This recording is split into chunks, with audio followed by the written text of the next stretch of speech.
그죠? 한 요 정도 막 할 거야. 다리 길이도. 그리고 그 근육들을 보면은 대단한 힘입니다. 그래서 성경에서도 그 말의 그 힘에 대한 부분들, 말이 굉장히 힘이 센 동물입니다, 사실. 이 말에 비해서 나귀 새끼는 굉장히 그 소박합니다. 소박하고 좀 약간 짐 나르는, 짐을 나르는 용도로 사지, 이제 좀 가난한 사람들이 어떻게 보면 이동수단으로 사용했던 건데, 예루살렘의, 그, 유다의 왕이라고 하고, 자신들을 이제 이 세상에서 구원할 자라고 하는 그 왕이라고 하시는, 자칭 왕이라고 하는 저 젊은이가 정말 이렇게, 천군 천사들과 함께 딱 예루살렘에 들어왔다면 얼마나 많은 사람들이 좋았겠어요. 근데, 스가랴 선지자가 예언했잖아요. 그죠? 그 메시아가 나귀 새끼를 타고 올 거라고 했기 때문에 이것이 하나님의 지혜인데 사람들은 하나님의 지혜를 굳이 하면서 그렇게 인간적인 그런 어떤 시각으로 하나님이 왜 이렇게 구차하게 하지? 이렇게 따지다 보면은 우리의 구원조차도 굉장히 이렇게, 약간 하나님이 지혜롭지 못한 그런 느낌을 우린 가질 거예요. 그러나 이것은요, 하나님의 그 연대기적인 하나님의 그 경륜에서 하나님이 그 역사적인 그 경륜을 이루시려고 하는 하나님의 그 계획 가운데 있기 때문에 굉장히 치밀하게 계획하신 거예요. 이거는요, 스가랴 선지자가 9장 9절에서 이렇게 같이 한번 읽어보겠습니다. 시작. 도성 시온아 크게 기뻐하여라. 도성 예루살렘아 환성을 올려라. 내 왕이 내게로 오신다. 그는 공의로우신 왕, 구원을 베푸시는 왕이시다. 그는 온순하셔서 나귀, 곧 나귀 새끼인 어린 나귀를 타고 오신다. 여러분들의 왕이 온다. 너희들의 왕이 온다라고 이렇게 스가랴 선지자가 이렇게 예언했잖아요. 근데 그거는 나귀를 타고 오는 왕이라고 해요. 보통 왕이 행차를 할 때 굉장하죠. 그 앞에 몰입꾼들이 막 왕이 온다라고 외치고 그리고 온갖 그냥 그 화살이라든지 또 여러 뭐가 돌멩이들이 날아오지 않게 보안을 또 강화하겠죠. 근데 이렇게 오는 건데 왕이 나귀 타고 그냥 사람들 중에 그냥 나타나는 거예요. 하나님의 계획이 왜 이렇게 근데 제가 기획자라면 이렇게 안 할 것 같아요. 그죠? 뭔가 좀 하나님답게 와야 될 거 아니야? 라고 하면서 이렇게 인간적인 휴머니틱한 이 기획은 그래요. 근데 하나님의 방법은 이렇게 오신다는 거예요. 가장 낮게 천하게 그리고 냄새나는 이제 동물의 그 구유에서 말 구유에서 이제 나신 예수님과 같이 예수님이 이제 공적으로 나타나는 장면에서도 이렇다는 얘기예요. 근데 그는 특징이 있는데 공의롭고 구원을 베푸시는 왕이라고 했고요. 그리고 온순하셨다 그랬어요. 저는 이 온순하다는 말씀이 참 제 마음을 따뜻하게 합니다. 만약에 하나님이 온순하지 않으시면은 그냥 공의로 다 쓸어버리실 텐데 이 온순이라는 이 단어를 통해서 하나님이 사랑을 베푸시는 하나님이라는 것들을 이게 나타낸 거예요. 제가 이게 나이 들어서 소원이 있다면 다른 사람들이 이렇게 좀 편안하게 다가올 수 있는 사람. 이게 되는 게 제 소원이거든요. 그래서 말을 좀 적게 해야 되겠다. 잘 들어야 되겠다. 내가 말하지 말아야 되겠다. 막 이런 생각 많이 하는데 말하면 안 오잖아. 젊은 사람들이. 그죠? 말하면 사람들이 안 찾아오잖아요. 그러니까 들어주고 그냥 먹여주고만 하고 말을 하지 말아야 돼. 근데 그는 털 깎는 자 앞에서 잠잠한 그런 양 같다라고 이렇게 표현하셨잖아요. 우리 예수 그리스도가 온순하셨어요. 온순하셨기 때문에 막 무기를 드는 그런 사람들에 대해서 예를 들어서 칼로 막 귀를 잘랐던 그런 장면에서도 그걸 치료해 주시고 그 부분에 대해서 자신의 갈 길을 온순하게 가시는 그런 모습이 보이잖아요. 이런 온순하신 예수님은 나귀를 타고 오셨단 말입니다. 그 모습이 참 재밌긴 해요. 많은 사람들이 호산나 호산나 하면서 이제 그들의 겉옷을 벗고 뭔가가 그래도 좀 볼품은 없지만은 그동안 있었던 그런 놀라운 표적과 기적을 보면은 이분이 뭔가를 할 것 같아. 그래서 일단은 자리를 피죠. 그죠? 사람들은 거기까지는 잘해요. 잘하는데 이제 그 이후로부터 이제 싹 돌아서는 장면들이 이제 나옵니다. 그 중에 이제 예루살렘에 예수님께서 입성하자마자 제일 처음 움직인 사람이 있어요. 누굴까요? 재빠르게 움직인. 머리가 팍팍 돌아가. 그냥 마 2.0으로 막 돌아갑니다. 가룟 유다예요. 가룟 유다. 가룟 유다가 머리가 팍팍 돌아가면서 돈주머니를 관리하던 사람이잖아요. 셈을 잘해. 근데 진짜 셈을 잘하지 못해. 영혼을 계산하는 삶에 있어서는 빵점. 현실에 있어서는 나름 똑똑하다고 생각해. 자신의 비전과 자신의 꿈에 맞지 않으면 그냥 거절해버리고 버려버리고, 그죠? 뭔가 이익이 있다면 달라붙는 그런 유형의 사람이죠. 마가복음 14장 10절에 보면은 12제자 가운데 하나인 가룟 유다가 대제사장들에게 예수를 넘겨줄 마음을 품고 그들을 찾아갑니다. 이게 이제 시편 41편 9절의 말씀을 이제 실현하는 말씀이죠. 제가 한번 같이 읽어볼까요? 시작. 내가 믿는 허물없는 친구, 나와 한 상에서 밥을 먹던 친구조차도 내게 발길질을 하려고 뒤꿈치를 들었습니다. 이 뒤꿈치를 든다는 게 뭡니까? 딴짓한다는 거죠. 딴짓. 이제 뒤꿈치를 들고 이제 딴 방향으로 이제 틀은 거예요. 방향을 트는 거예요. 이제 자신이 3년 동안 함께 먹고 자고, 우리가 한 2, 3일을 함께 캠프를 해도 정이 들잖아. 그리고 가족들도 같이 이렇게 한솥밥 먹으면 깊이 정이 들잖아요. 같이 이렇게 나의 아픔이 그의 아픔이 되고 이렇게. 그런데 3년 동안 있었는데 가룟 유다가 그 마음 가운데 예수를 팔 생각을 했어요. 이제는 나에게 쓸데없는 존재라고 그렇게 돼버린 거예요. 얼마에 팔았죠? 30개. 이것도 이 십자가의 그 길이 왜 하나님의 지혜라고 했냐면은 이런 부분에 대한 하나님의 예언이 그대로 실현되는 거예요. 이게 한 개의 예언이 실현된다는 것은 이게 쉬운 일이 아니잖아요. 근데 하나님께서는 이렇게 하시는 거예요. 왜? 사람이 이 하나님 말씀을 보고 믿으라고. 워낙 그 완고하기 때문에 하나님의 이런 놀라운 그 성취하는 이런 놀라운 그 능력들을 보고 좀 믿으라고 하나님께서 이렇게 하시는데, 스가랴 11장 12절에 보면 은 30개 판다 그랬잖아요. 그죠? 그 나중에 유다가 어떻게 됩니까? 후회하죠. 후회할 짓을 해. 후회하고 나서 은 30을 가지고 다른 제사장들과 그 율법학자들이 이제 그 모은 거를 가지고 토기장에 밭을 사잖아요. 그죠? 참 이런 모습을 볼 때 예수님의 몸값이 은 30개다. 은 30개.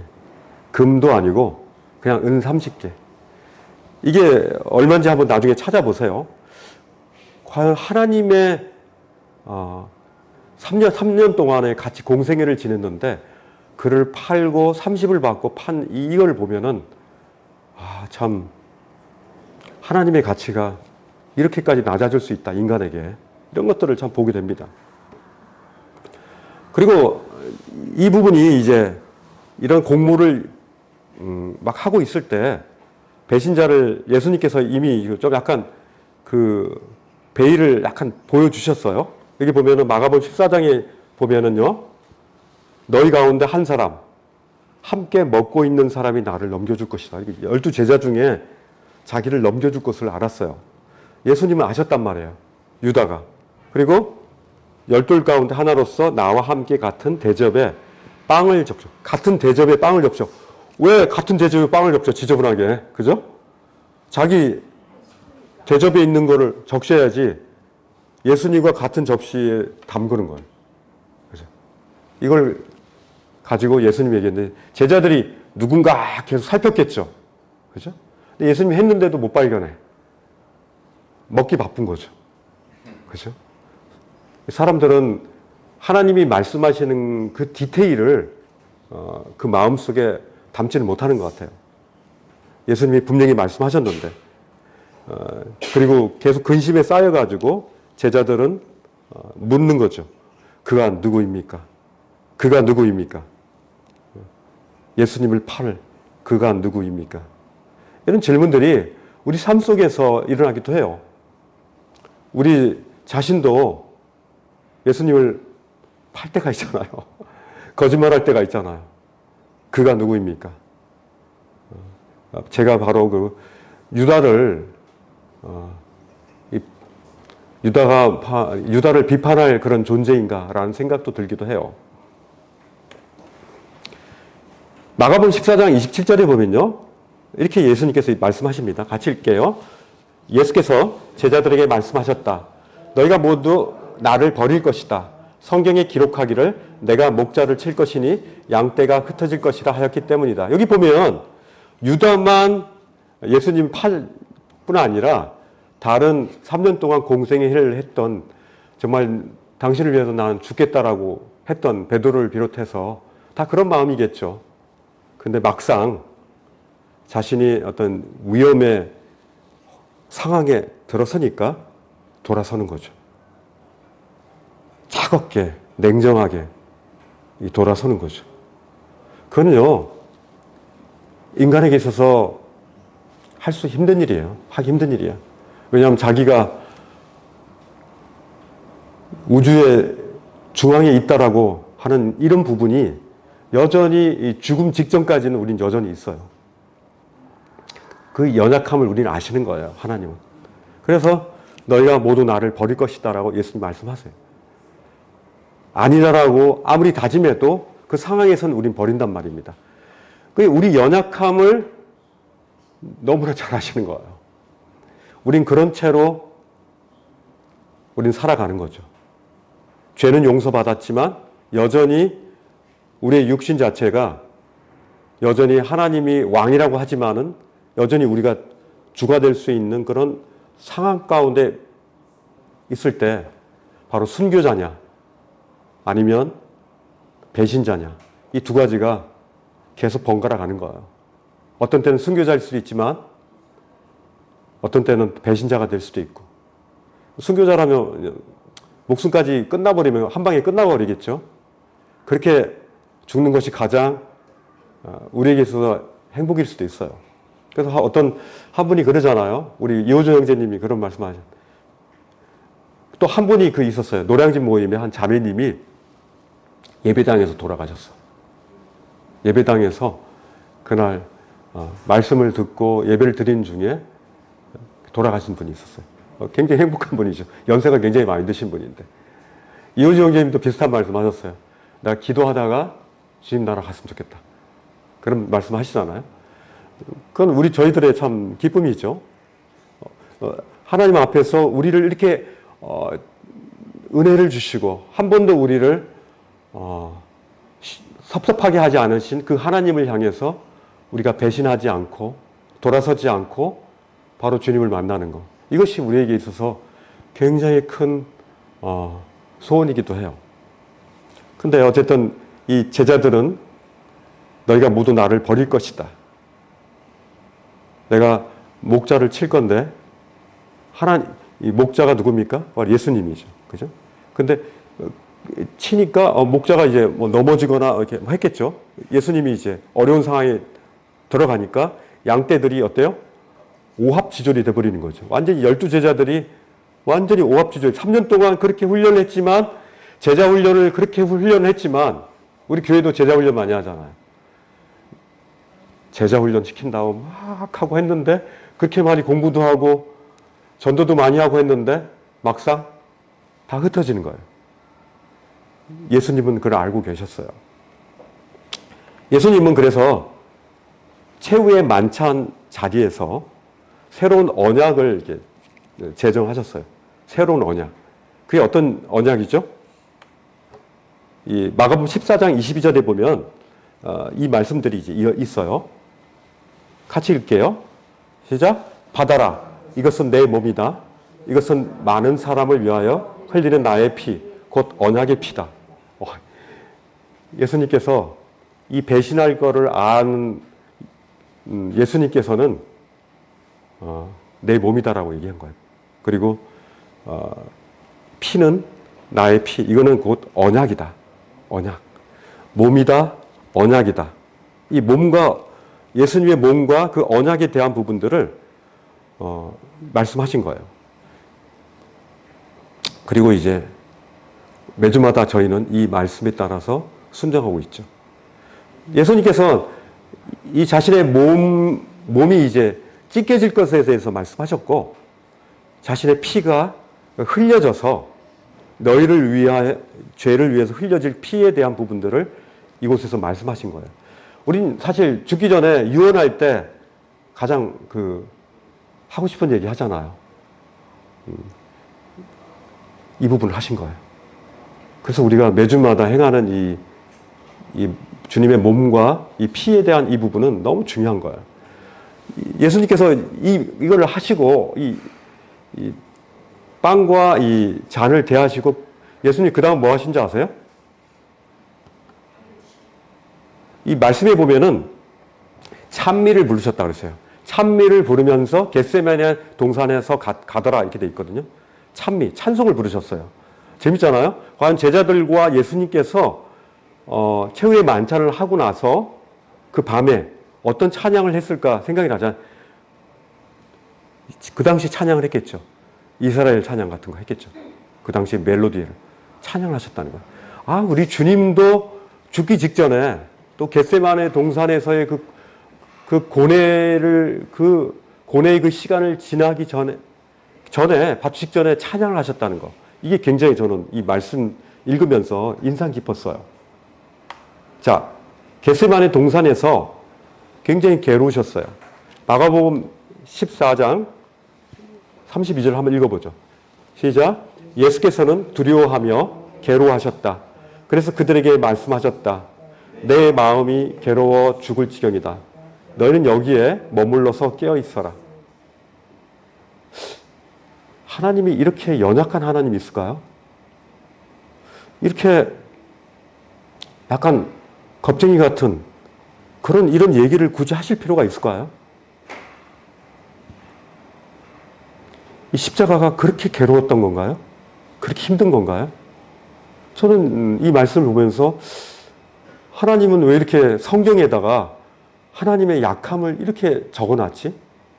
이러면 많은 사람들이 예수 그리스도는 한 인간에 불과하다라고 하고 하나님은 연약한 자를 통해서 연약한 아들을 뒀다라고 얘기하고 굉장히 이상한 이단들이 많이 일어날 텐데 왜 하나님은 이런 말씀들을 적어놨을까 하는 이 기획자로서의 인간의 기획자로서의 이런 모습들이 나타나는데 이게 바로 참 하나님의 있는 그대로의 어떤 그 역사 같아요. 그만큼 이 죄와 하나님으로 말미암는 그 저주의 잔을 예수님께서 마시기에는 이게 참 어려운 거예요. 하나님 그 인자라 그러셨잖아요. 사람이라는 거예요. 사람의 몸으로 왔는데 이 육체가 찢기는 그런 고통도 힘들지만은 예수님이 제일 힘든 것은 하나님께 저주를 받아서 하나님께 저주를 받고 그것이 예수님이 힘들었던 것 같아요. 그죠? 저주의 잔, 그 잔을 받는 것이 힘든 거예요. 우리는 그냥 살이 찢기고 피가 나고 막 이 괴로운 육체의 고통을 얘기하지만은 예수님께서는 저는 그 부분도 있지만은 그와 더 깊은 심연 가운데, 그 마음의 심연 가운데 하나님부터 저주를 받아, 그죠? 저주를 받는 이 부분이 가장 상상할 수 없는 이 영혼의 고통인 거예요. 육체의 고통 지나서 그 영혼의 고통이 예수님께 있었던 것 같아요. 근데 여기서 보면은 이제 이게 아니라 우리가 스토리를 보면은 이 연약함에도 불구하고 나타나는 그 내면의 그 참된 인격이 나타나는 거잖아요. 그리고 참된 그 내적 능력이 나타나는 건데, 이 보시면 이제 나타나죠.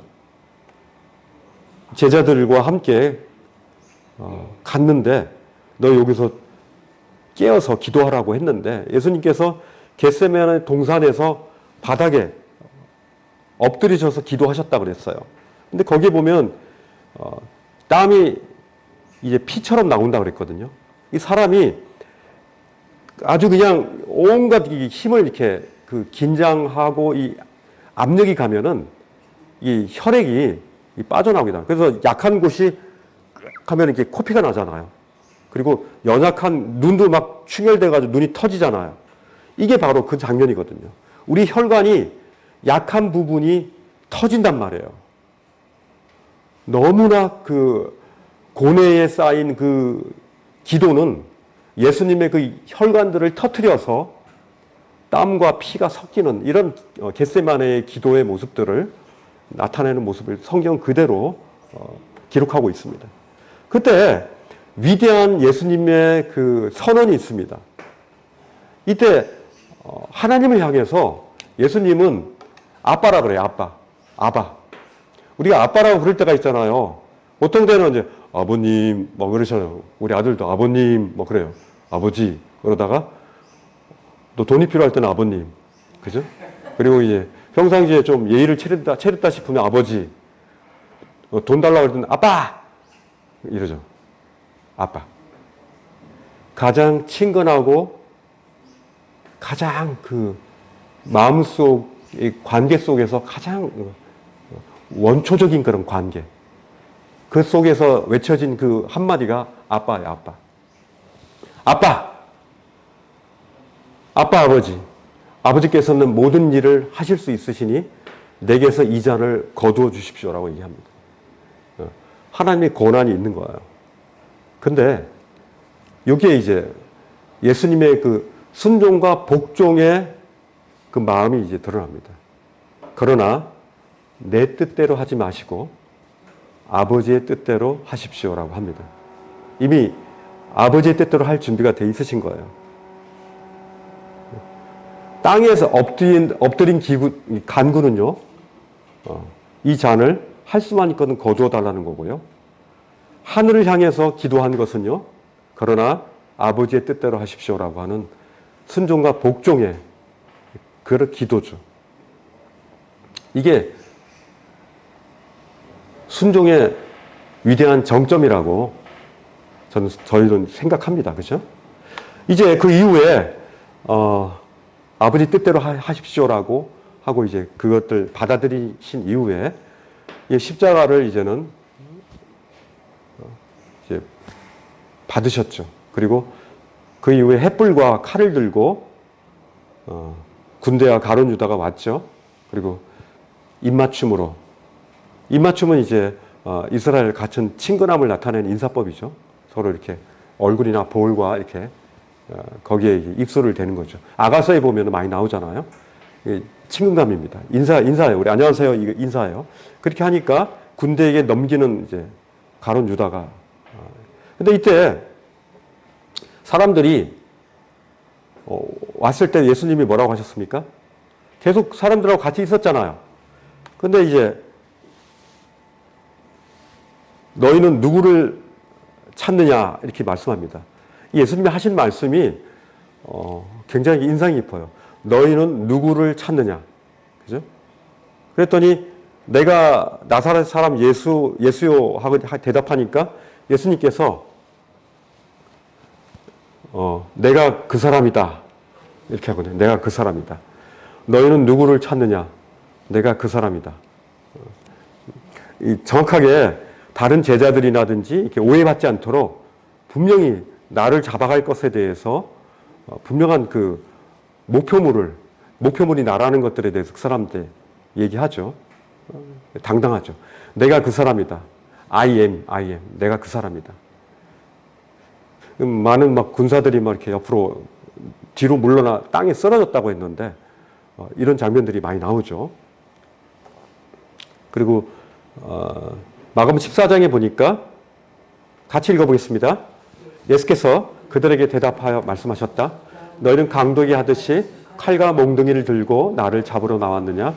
내가 날마다 성전에 너희와 함께 있으면서 가르치고 있었건만 너희는 잡지 않았다. 그러나 이것은 성경 말씀을 이루려는 것이다. 그렇죠? 성경 말씀을 이루려는 것이다. 왜? 내가 날마다 성전에 있었는데, 그리고 가르치고 있었는데, 왜 지금 강도에게 하듯이 칼과 몽둥이를 들고 나를 잡으러 왔느냐? 이렇게. 근데 어쨌든 이 모든 것들이 말씀을 이루려는 것이다. 라고 얘기하면서 스가랴 13장 7절에 대해서 이 말씀을 이루신 거죠. 카라, 깨어 일어나서 내 목자를 쳐라. 그죠? 나와 사이가 가까운 그 사람을 쳐라. 나 만군의 주가 하는 말이다. 목자를 쳐라. 그러면 양떼가 흩어질 것이다. 나 또한 그 어린 것들을 칠 것이다 하면서 스가랴 13장의 말씀을 성취하시는 겁니다. 산헤드린 공회가요. 원래 밤에는 이루어지지 않아요. 우리 그 일하는데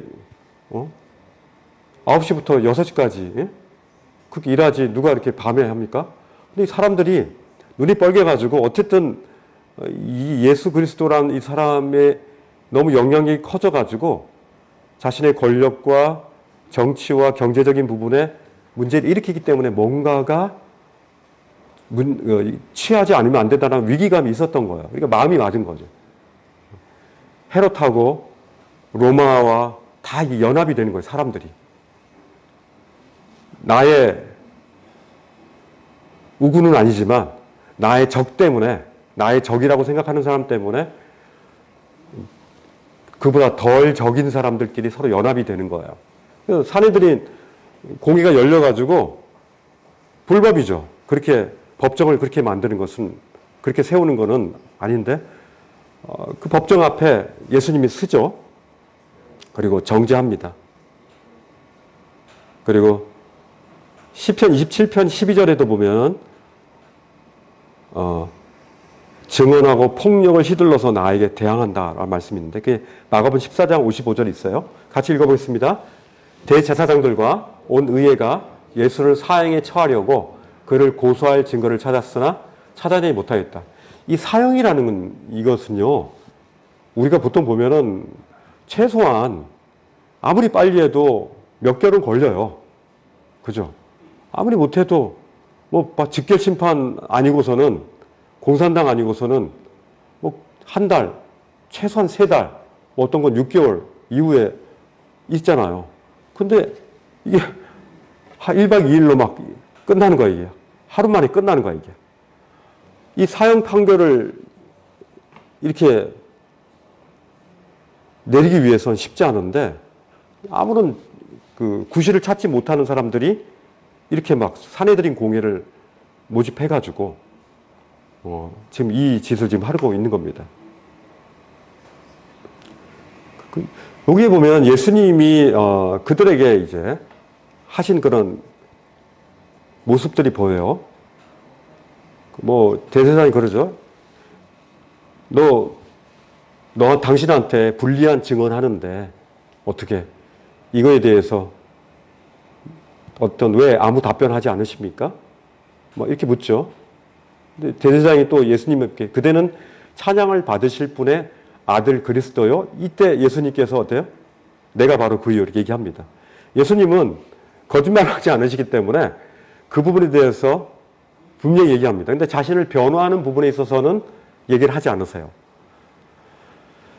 참 우리의 모습과 너무 다르시죠? 우리는 우리를 변론하려고 얘기를 많이 하지, 그죠?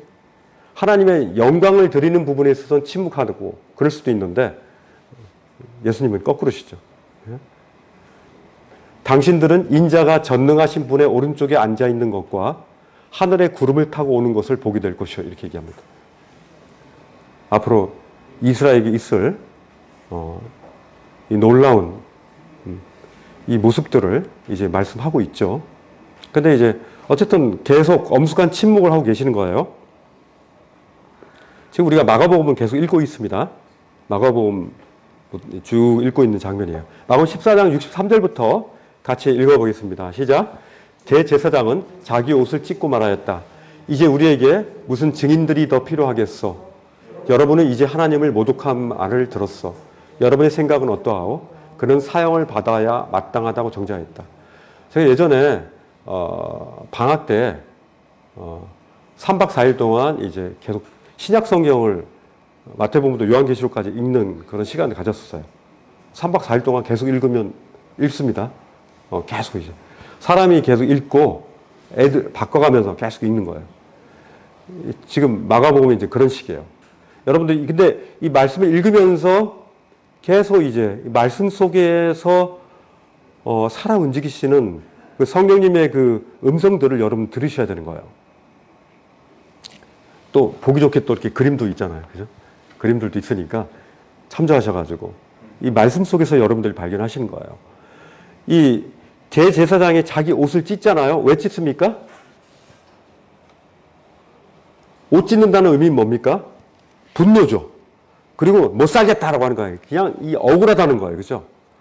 제사장이 이제는 더 이상 참을 수 없다는 거예요. 분노에 차 있는 거예요. 근데 이 제사장의 이 모습이 지금 모여있는 이 사내들인 공회와 그 예루살렘의 자신들의 왕이라고 환호 지르던 호산나라고 외쳤던 그 사람들이 지금 모여있는 거예요. 어제에 찬양했던 사람이 지금의 정죄하는 그런 사람이 된 거죠.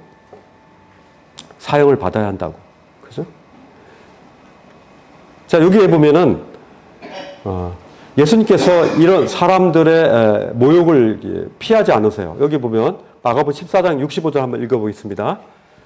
그들 가운데서 더러는 달려들어 예수께 침을 뱉고 얼굴을 가리고 주먹으로 치고 하면서 알아맞혀 보아라 하고 놀려대기 시작하였다. 그리고 하인들은 예수를 손바닥으로 쳤다. 그죠? 얼굴을 가리고 주먹으로 쳤습니다. 그리고 알아맞혀 봐 이렇게 게임하죠. 그리고 놀려대기 시작합니다.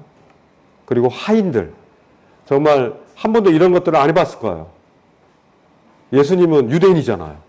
근데 그 하인들이 그 유대인 예수님을 막 때리는 거예요. 손바닥으로 어딜 쳐요? 손바닥으로 치는 거예요. 어디 치는지 나타나지는 않았지만. 그죠?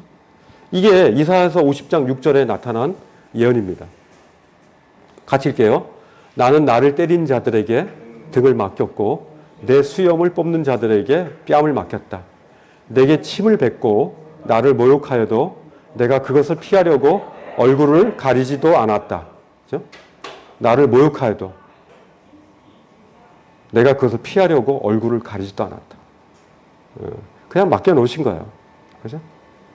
때린 자들에게 그 모욕을 피하지 않으시는 예수 그리스도. 그리고 로마 총독 빌라도 법정으로 압송이 됐어요. 왜냐하면 사형은 유대인들을 이 사내들인 공의에서는 할 수는 없는 일이거든요. 오직 그 통치권이 있는 그 로마의 그 통치자에게만 가능한데 새벽에 갔어요. 같이 읽게요. 시작. 새벽에 곧 대제사장들이 장로들과 율법학자들과 더불어 회의를 열었는데 그것은 전체 의회였다. 그들은 예수를 결박하고 끌고 가서 빌라도에게 넘겨주었다. 그래서 빌라도는 예수께 물었다. 당신이 유대인의 왕이요? 그러자 빌라도에게 당신이 그렇게 말하였어. 하고 말씀하셨다. 당신이 그렇게 말하였어. 빌라도에게 당신의 유대인의 왕이요? 그러니까 그렇다고 얘기했어요. 굉장히 심플합니다. 이게 새벽에 일어난 일이에요. 어떻게 이렇게 신속하게 일어날 수가 있죠?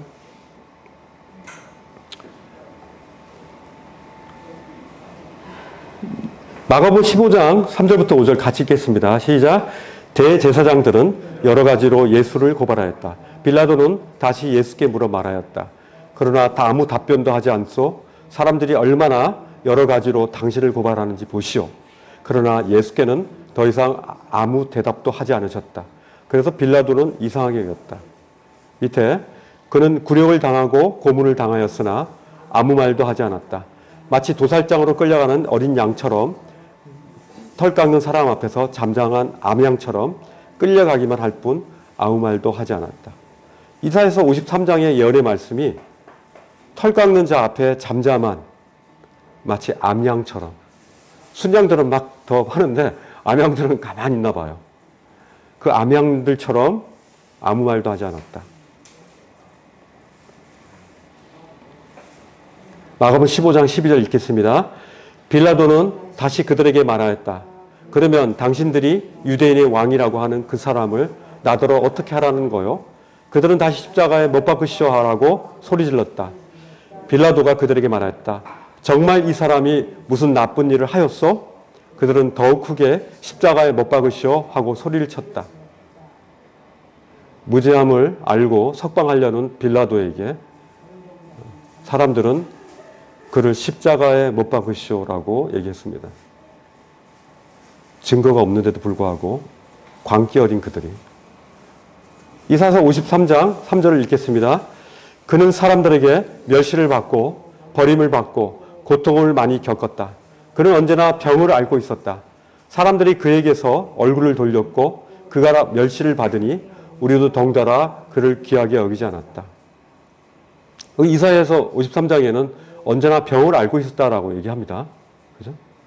그게 어떤 병인지 뭔지 모르겠지만 병이 있었다라고 얘기하십니다. 오실 그 메시아가. 그리고 마가복음 15장 15절 읽으면 그리하여 빌라도는 무리를 만족시켜 주려고 바라바는 놓아주고 예수는 채찍질을 한 뒤에 십자가에 처형당하게 넘겨주었다.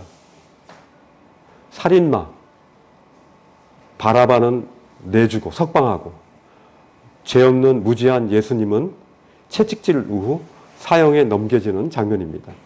참 이 세상은 공평하지 않죠. 그죠? 무지한 사람을 십자가에 못 박는 이 세상. 그렇기 때문에 이 세상에 흐르는 이 정의, 공의라고 하는 이런 것들이 우린 믿어서는 안 됩니다. 이 세상에 얘기하는 정의는 정의가 아닙니다. 자기를 위한 정의죠. 권력자의 정의고, 그죠? 다수의 정의일 수도 있고, 객관적이라 하는 것 자체도 진리의 정의가 아닙니다. 폭도들이 정의를 만드는 거죠. 그것을 죄를 정죄하는 그 정죄가 합당하지 않다는 거죠. 여기 보면 예수님께서 이제 넘겨주셨어요. 빌라도는 이제 손을 씻은 다음에 나는 이것에 죄 없다고 하지만은 실제적으로 그것은 마치 두려워하는 닭이 그 모래 밭에다 자기 머리를 쳐박고 나 몰라. 나 이제 안 무서워 하는 거 똑같은 거죠. 실제적으로 일은 일어나잖아요. 빌라도는 그것에 대해서 자기의 책임이라는 것들을 아무리 회피하려고 해도 그건 회피할 수 없는 거예요. 마가복음 15장 16절 19절 읽겠습니다. 시작. 군인들이 예수를 뜰 안으로 끌고 갔다. 그것은 총독 공간이었다. 그들은 온 부대를 집합시켰다. 그런 다음에 그들은 예수께 자색 옷을 입히고 가시관을 엮어서 머리에 씌운 뒤에 유대인의 왕 만세하면서 저마다 인사하였다.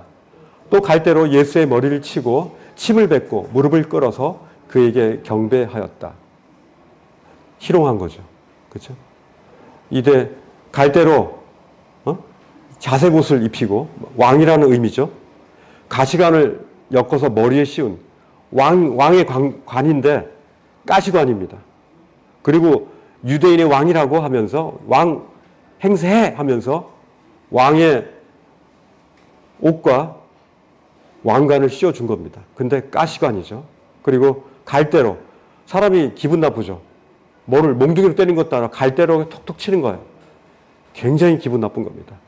살살살살 이렇게 막 갈대로 예수의 머리를 치고 또 더럽고 냄새나는 침을 뱉고 또 무릎을 꿇고 오 하면서 연기를 하고 있습니다. 사람들이 온갖 연기를 예수님 앞에서 하면서 그에게 가짜 경배를 하고 있습니다.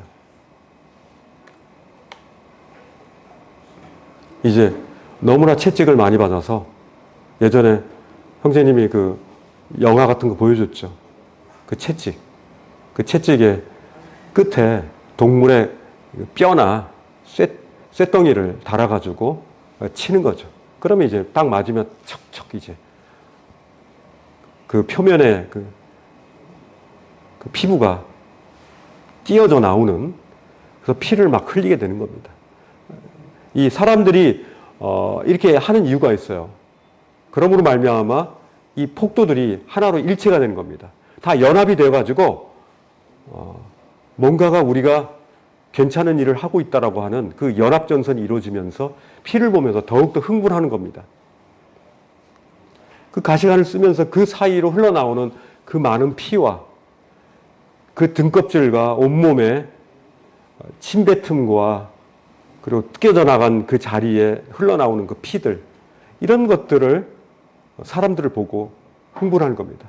저는요, 이 장면을 보고 정말 이 예수 그리스도를 하나님의 아들이라고 믿고 있는 그분들이 본 그 모습과 또 사람들을 떠나서 하나님이 그 아들이 그런 장면을, 아들의 그런 모습을 보게 될 때 하나님 마음이 어떨까 하는 그런 생각이 들어요.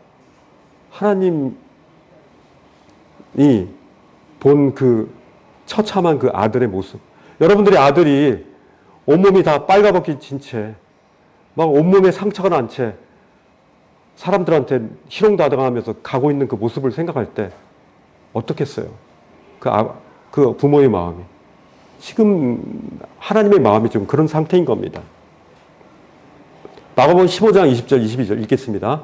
이렇게 예수를 희롱한 다음에 그들은 자색 옷을 벗기고 그의 옷을 도로 입혔다.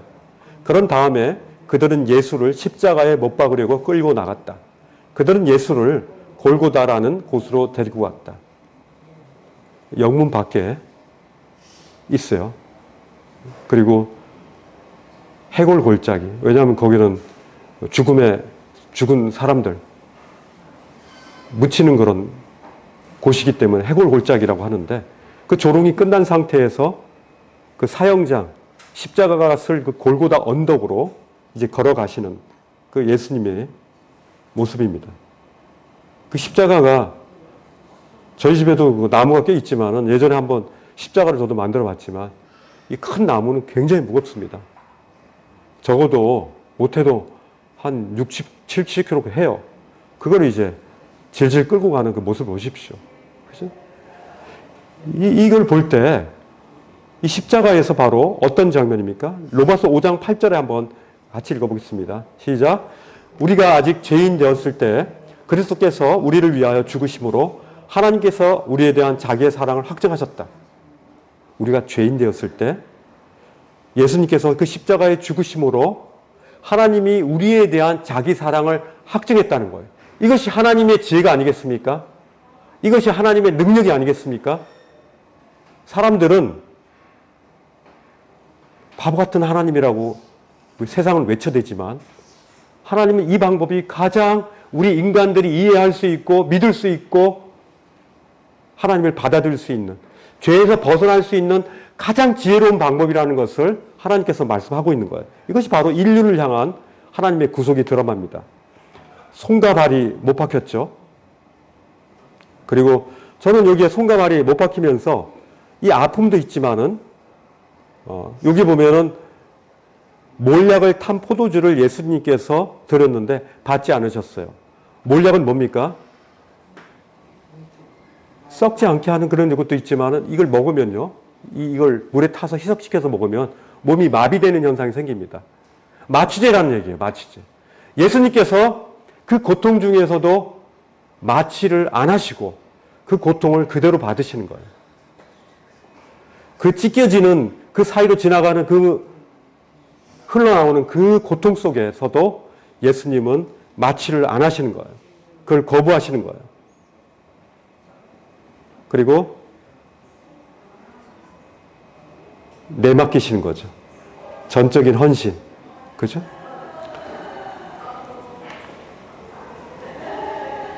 여기 보면 마지막에 15장 34절에 보니까 3시, 낮 12시죠. 12시부터 3시까지 온 땅을 뒤덮고 약 3시 예수께서 큰 소리로 엘로이 엘로이 레마 사박다니 하고 부르짖는데 나의 하나님, 나의 하나님, 어찌하여 나를 버리셨습니까? 라고 하는 이 말씀을 외치세요. 철저하게 하나님으로부터 영적 유기를 당하신 거예요. 유기라는 건 버림받았다는 거잖아요. 캄캄한 하늘 아래 세 개의 십자가가 들렸는데 두 행악자 중간에 예수님께서 죽으신 거예요. 그죠? 그죠? 그리고 다 이루었다고 하신 거죠. 이 모든 죄에서 다 이루시고 이제 성전 휘장이 찢어지죠. 이건 뭡니까? 이제는 그 모든 죄가 다 제거되었으니까 이제 믿기만 하면 찢어진 휘장 사이로 그 지성소에 있는 하나님께로 나와라 이런 얘기죠. 그렇기 때문에 이거는 십자가는 이 성전의 찢어짐, 하나님과 우리 사이를 내었던 그 죄의 휘장이 찢어지는 그런 의미가 있습니다. 그리고 가장 성경에서 기쁜 것은요, 이 예수님께서 십자가에 못 박히실 뿐만 아니라 부활하셨다는 거예요. 십자가와 부활은 한 쌍입니다. 그렇기 때문에 우리 십자가를 우리가 부르는 거지. 그 보기 싫은 십자가를 우리가 왜 우리 마음속에 두겠습니까? 십자가는 부활과 한 쌍입니다. 그래서 위대한 겁니다. 오늘 여기까지 하겠습니다. 주님 감사합니다. 우리가 예수의